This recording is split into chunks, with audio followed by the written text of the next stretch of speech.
You are watching 2+U Nevada, and I am so excited to be joined by my friend, Lieutenant Sonia Butler with the Washoe County Sheriff's Office. Thank you so much for joining us this afternoon. Absolutely. Thank you for having me. We are so excited to have you here. This is a very important week in Northern Nevada in our community. It's the week when we do what's called the point in time count. And Lieutenant Butler, you're in charge of the HOPE team. That's the Homeless Outreach Proactive engagement team. And the purpose of this team is to really not penalize our homeless community, our unhoused community, but to help uplift them. Absolutely. So our goal is to go out into the community. We connect with them at their encampments, and we actually look at what they need to make the steps to reintegrate in society. A lot of times we find out that they have lost their government IDs, birth certificates, social security cards over time. And that is the component, that's that first step into being able to turn in applications for employment or for housing or benefits. So our small team, which is 2 deputies, 1 sergeant, and 2 case managers, go out to these encampments, and we get on a face-to-face level of saying, hey, what is it that you need? What are the hurdles that it's going to take to get through? And we're here for you to help get through those hurdles. So not only do we figure out what they need, we'll actually set up appointments at the DMV, the Social Security office, and records department to gather those essential items. And then once they have those essential items, we look at what benefits either they already have established or what they might be eligible for. Start turning applications, bringing out applications, paper applications to them, and helping them turn them in. Obviously, transportation's a big hurdle, so a lot of times we'll actually go out there and pick them up and take them to the appointments or turn in the applications and just go through that process. Basically, we try to say, hey, when you're ready, we're ready and we're here for you, and we're going to work with you together to get there. Yeah. And this team is fairly young, 5, 6 years old, or thereabouts? Yes. So the team started in 2021. Okay. At that time, Sparks PD had already started a team, and we started to kind of mirror that program because it's kind of a system that's been in place nationwide in various agencies throughout time.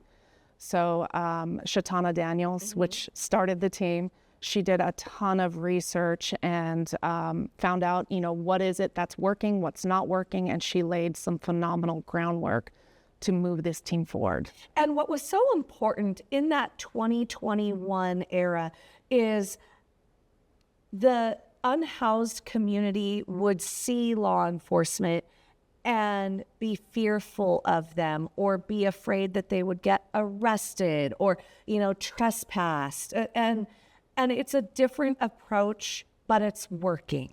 Yes. So our team, the goal is to get out there and build rapport.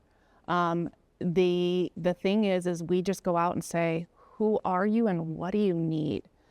So it's taken some time. Our team actually wears a slightly different uniform than our patrol function so that we're easily identifiable. There's large letters down our sleeve that says HOPE and things like that, and then we announce ourselves as HOPE. Throughout the years of our team taking this approach, now instead of going to encampments and having people scatter in fear, we actually have them coming out of sagebrush encampments and, hey, I'm right here, I've been waiting for you. So it's actually very rewarding. Yeah. So in a week like this, the point in time, explain why we do it. It's federally mandated, right? Yes. So it's federally mandated for HUD funding. A few years ago, the county adopted a data-driven program to address the homelessness in our community called Built for Zero. And it's a proven data-driven program. In that, they have HMIS, which keeps a rolling count. So when individuals are seeking service, are involved in getting help, they're entered into that data. The one slight gap in that is when someone is service resistant or we haven't made contact with them yet. They aren't counted in those numbers, but those numbers actually help carry us through every year, because now we have a rolling calendar or rolling months of who's in our system, who's actively participating, who's getting benefits. The point in time is just one single day or night that we go out into the community and try to count every single individual that's unhoused at that moment. So in that system, you'd have to understand it's very labor intensive, and also trying to find everyone in one single moment is kind of complicated. But this year, together with Washoe County and also all the outreach units, we've been meeting and planning and finding hotspots and trying to make sure that we know where everyone's at. So when we go out on Thursday morning, we already kind of have designated areas of known encampments, and then additionally anyone who we come across. Well, thank you so much for explaining that to us. And for folks at home who might view the unhoused as a problem, explain to them why the Hope Team is such an essential component for our community. So this nationwide has grown over the years due to a lot of financial crisis, meaning that the affordability of a minimum wage job and being able to have somewhere affordable to live has grown greatly. We're meeting a lot of people out there that are working, but they just can't afford a place to live. So they're living in temporary camping trailers and things of that nature. They're trying to put together enough money to possibly transition into something affordable, but there's a pretty good gap between that. So for our team, we partner with a lot of community members, and it is actually growing a lot the last couple years, where we have a lot more outreach services. We have charities like the Salvation Army that has these amazing programs. We have Catholic charities that have amazing programs, and Reno Gospel Mission, where we need more of that transitional housing and that affordability through that transitional housing.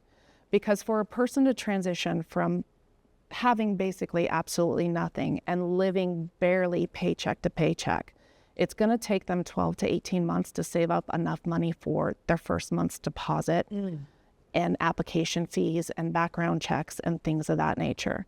So our team is partnering with a lot of our community members, say like the Reno Housing Authority, and we're saying, okay, let's help them kind of get through some of these hurdles. So we're not doing handouts.